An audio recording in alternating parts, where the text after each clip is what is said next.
Dobar dan, Gradsko stambeno, izvolite. Telefoni u novoformiranom call centru Gradskog stambenog preduzeća ne prestaju da zvone. Beograđani zovu da prijave kvarove i upute primedbe. Uglavnom na liftove, s obzirom na starost liftova, najčešće liftove prijavljuju i dotrajale fasade.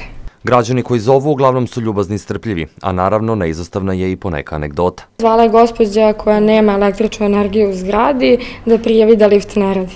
Osim žalbi i prijave kvarova, građani putem korisničkog servisa mogu dobiti korisne informacije o formiranju skupštine i saveta stanara koji su primarni uslov za sklapanje ugovora o održavanju zgrade od strane Gradskog stambenog.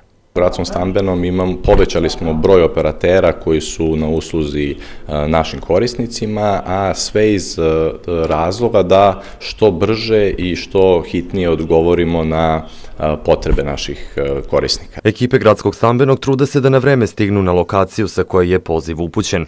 Kako bi unapredili svoje usluge, korisnički servis uveo je i neke novine.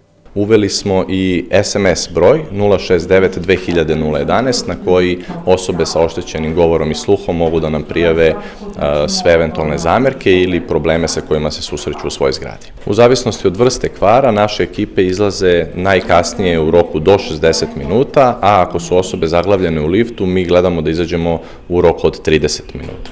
Call centar Gradskog stambenog biće dostupan svim građanima puna 24 sata. Sve primedbe i žalbe možete prijaviti na telefon 0800 200 011.